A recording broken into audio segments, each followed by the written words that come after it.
அனைவருக்கும் இனிய பொங்கல் நல்வாழ்த்துக்கள், தமிழ் புத்தாண்டு நல்வாழ்த்துக்கள். எல்லார் வாழ்விலும் வளம் பெருகட்டும், மகிழ்ச்சி பிறக்கட்டும், சமத்துவம் மலரட்டும் என்று உளப்பூர்வமாக வாழ்த்தி மனநிறைவோடு எல்லோருக்கும் பொங்கலோ பொங்கல் என்று சொல்லி இன்னைக்கு தலைப்புக்குள்ள போகலாம் அப்படின்னு நினைக்கிறேன். தமிழ்கேள்வி சொந்தங்கள் அனைவருக்கும் உங்கள் வீடுகளுக்கு நேர்லேயே வந்து உங்கள் ஒவ்வொருவருடைய கரத்தையும் பிடித்து நான் வந்து பொங்கல் வாழ்த்து சொன்னதாக எடுத்துக்கொள்ளுங்கள். அனைவருக்கும் இனிய பொங்கல் நல்வாழ்த்துக்கள். நீங்களும் எனக்கு பொங்கல் நல்வாழ்த்துக்களை கமெண்ட்ஸ்ல கொடுங்க. நான் வந்து உங்களுடைய வாழ்த்துக்களை பார்த்து மகிழ்கிறேன்.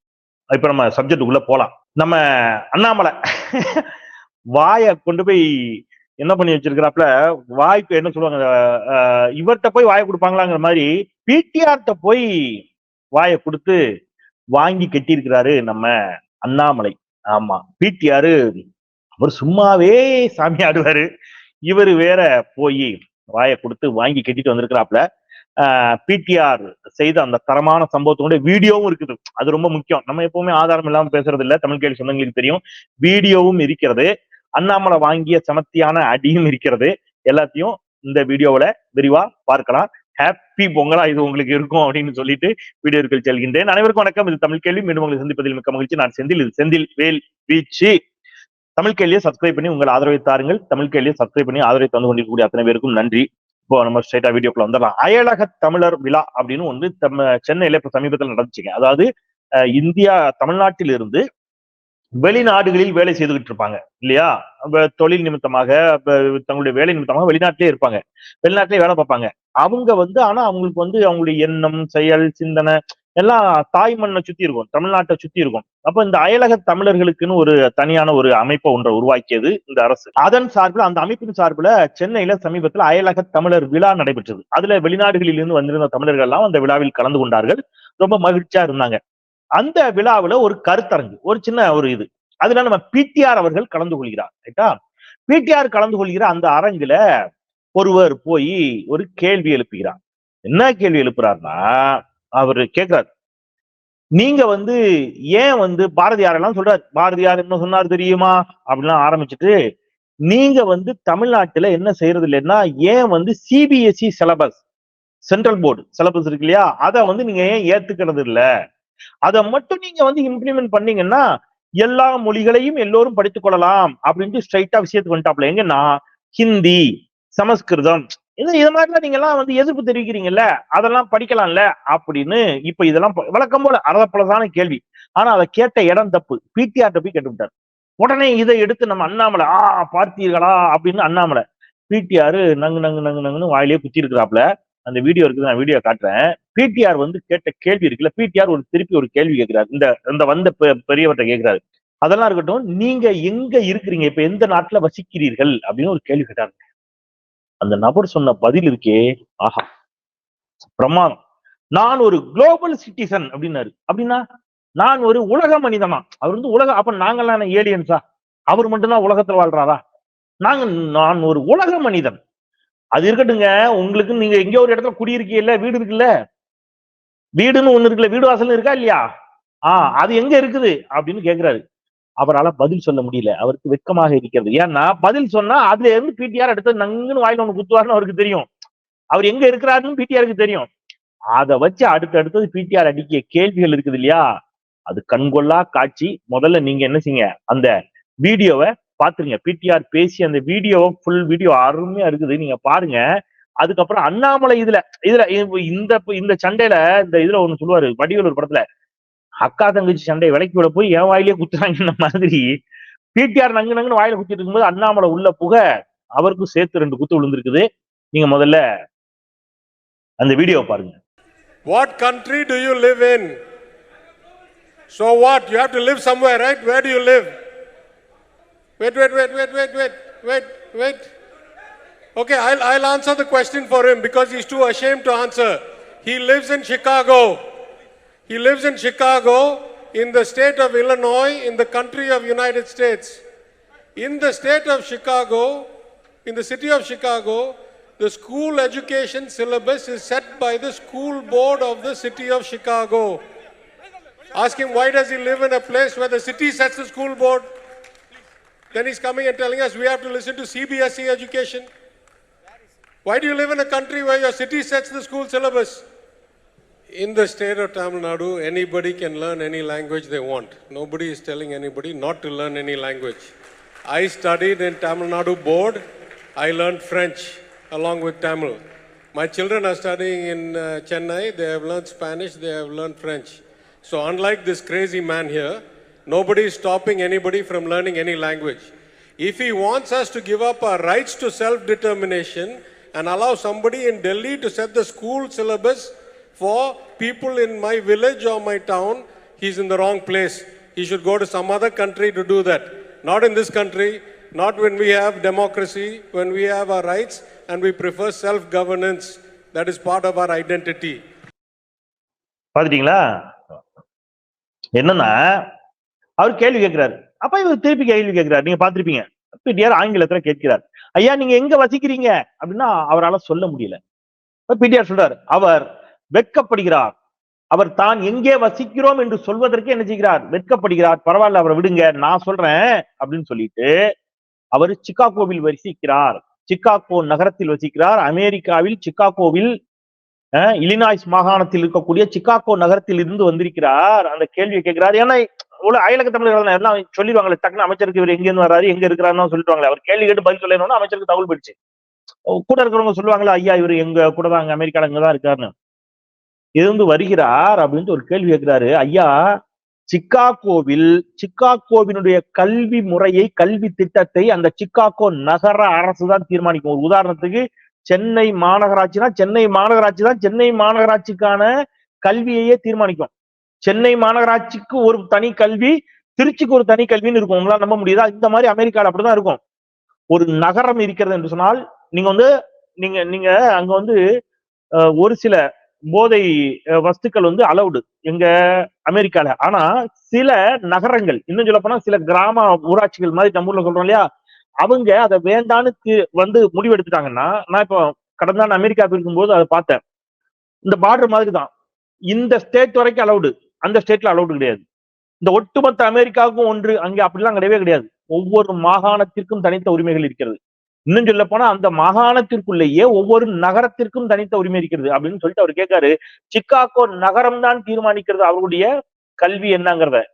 இங்க நீங்க அங்க இருந்துகிட்டு நீங்க அங்க வசிக்கிறீங்க, அங்க போய் சொல்ல வேண்டியதுன்னா ஒட்டுமொத்த அமெரிக்காவுக்கும் ஒரே விதமான கல்வி முறை சொல்ல முடியுமா? சொல்ல முடியல. அப்புறம் ஏன் அந்த நகரத்துல வசிக்கிறீங்கன்னு ஒரு கேள்வி கேட்கிறாரு. சரி, அந்த நகரத்துல சிகாகோ நகரத்தில் இந்த வசிக்கக்கூடிய அந்த பெரிய மனிதர் ஒரு கேள்வி கேட்டாரு. அவர் ஹிந்தி படிச்சிருந்தா சிகாகோல வேலைக்கு போயிருப்பாரு? எங்க வேலைக்கு போயிருப்பாரு? உத்தரப்பிரதேசத்திலயோ பீகார்லயோ தான் வேலைக்கு போயிருப்பாரு. இப்ப அவர் ஆங்கிலம் படித்து விட்டார். ஆங்கிலம் படித்துட்டு விவரமா சிகாகோக்கு வேலைக்கு போயிட்டாரு. வேலைக்கு போயிட்டு என்ன கேள்வி கேட்கிறாரு? ஏன் ஹிந்தியை படிக்க விடல? ஏன் நீங்க சிபிஎஸ்இ கொள்கை சரி என்னன்னா ஒரு தோற்றத்தை ஏற்படுத்திக்கிட்டாங்க. சிபிஎஸ்இ என்பது ஒரு தரமான ஒரு கல்வி முறை அப்படிங்கிற மாதிரி, ஸ்டேட் போர்டு ஒண்ணுத்துக்கு இல்லாத கல்வி முறை மாதிரி நீங்க பேசுறீங்கல்ல. நான் சேலஞ்ச் பண்றேன். இது பாருங்க, இப்படி இப்படி இப்படி பண்றேன், இப்படி ஓகே சீரியஸா இப்படி சொடக்கு போட்டு நான் சேலஞ்ச் பண்றேன். அப்துல் கலாம் எந்த கல்வி முறையில பயின்றார்? மயில்சாமி அண்ணாதுரை எந்த கல்வி முறையில பயின்றார்? வீரமுத்துவேல் எந்த கல்வி முறையில் பயின்றார்? இஸ்ரோ சிவன் எந்த கல்வி முறையில் பயின்றார்? இவர்கள் எல்லாம் தங்களுடைய பள்ளி பாடத்தை, பள்ளி கல்வியை எந்த கல்வி முறையில பயின்றார்கள்? எல்லாருமே தமிழ்நாட்டிலிருந்து சென்றவர்கள் தானே. இவங்கள எத்தனை பேருக்கு ஹிந்தி ஃப்ளூயண்டா பேச தெரியும்? இவங்க எத்தனை பேருக்கு சான்ஸ்கிரிட் தெரியும்? சரி, ஹிந்தியும் சான்ஸ்கிரிட்டும் தெரிந்தவர்கள், வட இந்தியாவில் வசிப்பவர்கள். இன்னும் நான் சொல்லணும்னா சிபிஎஸ்இ பாடத்திட்டத்தில் படித்தவர்கள் எத்தனை பேர் இஸ்ரோ விஞ்ஞானிகளாக மாறி இருக்கிறார்கள்? ஏதாவது உங்ககிட்ட டேட்டா இருக்குதா? சரி, மோடி படிச்சிருக்கிறாரா? முதல்ல படிச்ச சர்டிபிகேட் உங்களால காட்ட முடிஞ்சுதா? இந்த வரைக்கும் இந்த தேதி வரைக்கும் காட்டியிருக்கீங்களா அவர் படிச்ச சர்டிபிகேட்? சரி, அவர் சிபிஎஸ்இ முறையில தான் படித்தாரா? இந்த நாட்டினுடைய பிரதமராகவே ஆகிவிட்டாரு. அப்போ இந்த சிபிஎஸ்இ கல்வி முறை தான் உயர்ந்தது அப்படின்னு திருப்பி திருப்பி நீங்கள் சொல்வதற்கு பின்னால் கூடிய அரசியல் இருக்குல்ல, அது என்னன்னா மறைமுகமாக ஹிந்தியையும் சான்ஸ்கிரிட்டையும் என்ன செய்யறது, ஊக்கப்படுத்தக்கூடிய ஒன்று. இப்ப இதை கேட்ட உடனே அவர் வாக்குவாதம் பண்றாரு. அங்க இருக்கக்கூடியவர்கள் எல்லாம் அமைச்சரோட வாக்குவாதம் பண்ணாங்க. நீங்க வெளியில போங்கன்னு வெளியேற்றி விடுகிறார். வெளியேற்றமா செய்வாங்க. உடனே அவரை வெளியேற்றி விட்டார்கள். இது அராஜகம், கருத்துரிமையே இல்லை அப்படின்னு அண்ணாமலை ட்வீட் போடுறாப்ல. இது சரியில்லை அப்படின்னு அண்ணாமலை ட்வீட் போடுறாப்ல. நான் என்ன சொல்றேன், அராஜகம் கருத்துரிமை இல்லை அப்படின்னு அண்ணாமலை ட்வீட் போடுறாரு. அண்ணாமலை பத்திரிகையாளர்கள் எப்படி நடத்தினார்? எப்படி நீங்க நடத்தி இருக்கிறீங்க? குரங்கு மாதிரி தாவாதீங்க. இஷ்டம் இருந்தா என் செய்தியை போடுங்க, நான் சொல்றத போடுறதா இருந்தா போடுங்க, இப்படித்தான் நடப்பேன் பேசுனீங்கல்ல. கருத்துரிமை இருக்கிறது எல்லோருக்கும் கேள்வி கேட்பதற்கு அப்படின்னு சொன்னா எதற்கு கமலாலயத்திற்குள்ள ஒரு சில செய்தியாளர்களை மட்டும் அனுமதிப்பதற்கு அஞ்சு நடுங்கி கால் நடுங்குது அண்ணாமலைக்கு? அந்த செய்தியாளர்களை ஏன் விடக்கூடாதுன்னு சொல்லி வச்சிருக்கீங்க உங்க ஆட்கள்கிட்ட? எல்லா செய்தியாளர்களையும் விடுவீங்களா உள்ள? கமலாலயத்திலே பிரஸ் மீட் வைங்க, எல்லா செய்தியாளர்களையும் உள்ள அனுமதிக்க தயாரா? கைகால் நடுங்குதுல அண்ணாமலைக்கு. ஒரு சில செய்தியாளர்களை உள்ள அனுமதிக்க மறுக்கிறீங்கல்ல, ஏன்? என்னன்னு நீங்க செய்தியாளர்கள் சந்திப்ப வந்து ஒரு 100 பேரை கூட்டி வச்சுட்டு சந்திச்சுக்கிட்டு வர்ற செய்தியாளர்கள் எல்லாம் உங்க ஆட்கள் மிரட்டுற போக்கெல்லாம் நடக்குதா இல்லையா? நீங்க எல்லாம் கருத்துரிமை பத்தி பேசக்கூடாது நம்மள. அப்புறம் இன்னொரு முக்கியமான விஷயம், உங்களுடைய தலைவர் the great one and only Narendra Damodara Das இந்த நிமிடம் வரைக்கும் பத்திரிகையாளர்களை சந்திக்கவே மறுக்கிறார். சந்திக்கவே மறுக்கிறார். நீங்க என்ன கருத்துரிமை பத்தி பேசுறீங்க? அப்ப கேட்ட கேள்வி என்ன? எப்ப மாநில கல்வி திட்டத்தால் தமிழ்நாடு எதுல குறைஞ்சு போச்சு அதை சொல்லு. ஜிஇஆர் கிராஸ் என்ரோல்மெண்ட் ரேஷியோ, உயர்கல்விக்கு செல்பவர்களுடைய எண்ணிக்கை தமிழ்நாடு தான் இந்தியாவிலேயே முதல் மாநிலம். பெண்கள் பிஹெச்டி படிப்பதில் அதிகமானவே பிஹெச்டிக்கு பதிவு செய்வதில் முதல் இடத்துல இருப்பது தமிழ்நாடு. வரிசையா புள்ளி வரங்களோட கொடுக்குறோம்ல. இடைநிற்றல் மிக குறைவாக இருக்கக்கூடிய மாநிலம், கல்வி அறிவு பெற்றவர்கள் உள்ள மாநிலம். இப்ப இவ்வளவும் சாத்தியப்படுத்தி காட்டிட்டு ஜிஆர்ல நம்ம 51% இருக்கிறோம். இவங்க அதை தொடுவதற்கு 50% இவங்க என்னைக்கு தொட போறாங்கன்னே தெரியல. 25%க்கே இந்தியா, ஒட்டுமொத்த இந்தியாவின் சராசரி 25% தொடர்றதுக்கு பெரும் போராட்டமா இருக்குது. வட இந்திய மாநிலங்கள் பலவும் 10%, 15% இருக்குது. நாம 51% இருக்கிறோம். இதெல்லாம் உங்களுடைய சிபிஎஸ்இ சிலபஸால தான் சாத்தியமாச்சா? சரி, இப்ப அண்ணாமலை என்ன சொல்றாரு? அடுத்த உடனே நைஸா திரிக்கிறார் பாருங்க. அதாவது நாம இந்த ஆர்டிபிஷியல் இன்டெலிஜென்ஸ் போன்றவற்றை சொல்லிக் கொடுப்பதற்கான வேலைகளை தமிழ்நாடு அரசு தொடங்குது. உடனே இவரு புதிய கல்விக் கொள்கையில் சுட்டிக்காட்டிய அம்சங்களை தமிழ்நாடு அரசு வந்து இது பண்ண ஆரம்பிச்சு, ஏற்றுக்கொள்ள ஆரம்பிச்சது மகிழ்ச்சி. இதே மாதிரி மற்றதையும் சீக்கிரம் மும்மொழி கொள்கையும் ஏற்றுக்கொள்ளும் என்று நம்புகிறேன். உடனே நேற்று அங்கே முதலமைச்சர் தெளிவா பதில் கொடுக்கிறார். தமிழ்நாடு அரசு பதில் கொடுக்கிறது, ஒருபோதும் தமிழ்நாட்டில் மும்மொழி கொள்கை கிடையாது, இருமொழி கொள்கை தான். புதிய கல்விக் கொள்கையை மோடி அரசு கொண்டு வந்த, பாஜக அரசு கொண்டு வந்த புதிய கல்விக் கொள்கையை தமிழ்நாடு அரசு ஒருபோதும் ஏற்காது, திமுக ஏற்காதுன்னு நேற்று தெளிவா சொல்லிட்டாங்க. நாங்க ஏற்கனவே சில அம்சங்களை செஞ்சுக்கிட்டு இருக்கிறோம். நீ வந்து நீ பிற்பாடு, நான் முதலே செய்ய ஆரம்பிச்சிட்ட 10 வருஷத்துக்கு முன்னாடியே தொடங்கிட்டேன். நீ இன்னைக்கு அதை அறிவிச்சுக்கிட்டு நான் சொன்னதுனாலதான் நீ அதை செய்யறேன்னு உரிமை கொண்டாடுறே, உனக்கு வெக்கமா இல்லையான்னு கேக்குறாங்க. அண்ணாமலை மாதிரி சமகாலத்துல எந்த அடிப்படை புரிதலும் அரசியல் அறிவும் இல்லாத ஒரு அரசியல்வாதி நான் பார்த்தது இல்லை. 2 நாளைக்கு முன்னாடி, டெய்லி பேப்பர் படிச்சா கூட போதும், 2 நாளுக்கு முன்னாடி டெல்லியில இந்தியா கூட்டணியில் இருக்கக்கூடிய கட்சிகளின் சார்பாக, மாணவர் அமைப்புகளின் சார்பாக புதிய கல்விக் கொள்கையை எதிர்த்து ஒரு பெரிய ஆர்ப்பாட்டம், போராட்டம். திராவிட முன்னேற்ற கழகத்தின் சார்பில் அதனுடைய மாணவர் அணி நிர்வாகிகள் அதில் கலந்து கொள்கிறார்கள். திமுகவினுடைய மாணவர் அணி செயலாளர், சட்டமன்ற உறுப்பினர் எழிலரசன் அங்க வந்து கலந்து கொண்ட செய்தி வந்து நாளிதழ்களில் வெளியாகிறது. கேட்டா மாணவர் அணி நிர்வாகிகள் அதற்கு அந்த இதுல வந்து இங்க இருந்து போய் கலந்துகிட்ட புகைப்படத்தோடு செய்திகள் வெளியாகின. நீங்க ஒரு குறைந்தபட்ச லாஜிக் கூட பேசணும். ஊடக விவாதங்களில் திமுகவினுடைய செய்தி தொடர்பாளர்கள் கடுமையாக எதை பேசுறாங்க? புதிய கல்விக் கொள்கைக்கு எதிராக தொடர்ந்து வாதங்களை வச்சுட்டு வராங்க. நீங்க ஆனா என்ன சொல்றீங்க நைசா? அப்போ குறைஞ்சபட்சம் பேப்பராவது படிக்கணும், அதுவும் இல்ல. அல்லது பிடிஆர் மாதிரியான ஆட்கள்கிட்ட போய் நினைச்சக்கூடாது. இப்ப பிடிஆர், சரி இவர் ட்வீட் போட்டாரு, யாரு? அண்ணாமலை ட்வீட் போட்டார்ல, அண்ணாமலை ட்வீட் போட்டோன்னு பிடிஆர் பதிலுக்கு அண்ணாமலை டேக் பண்ணி, இப்ப நீங்க பாத்தீங்களா அந்த வீடியோ, அண்ணாமலையை டேக் பண்ணி பதிலுக்கு போட்ட வீடியோ. ஐயா ராசா, நீ இப்படிலாம் கேள்வி கேட்டிருக்க, அதெல்லாம் இல்ல, நாங்க ஒழுங்கா பதில் சொல்லிட்டோம், உங்க ஆளு கேட்க தெரியாம கேள்வி கேட்டா அப்படின்னு. உடனே அவர் யார் அந்த பிடிஆர்ட்ட கேள்வி கேட்டவர், என் பெயரும் கருணாநிதி தான், நானும் திராவிடன் தான், இருக்கட்டும், என்ன அப்படின்னா பாஜக கூட தான் இஸ்லாமியர்கள் 10 பேர் இருக்கான். அதல்ல நீங்க யாருங்கிறது அல்ல, நீங்க என்னவா இருக்கிறீர்கள் அப்படிங்கறத கேள்வி. ரைட். சோ இந்த புதிய கல்விக் கொள்கை, மும்மொழி கொள்கை, சிபிஎஸ்இ சிலபஸ் இதெல்லாம் இன்னும் எத்தனை நாளைக்கு ஏமாத்த போறீங்கன்னு தெரியல.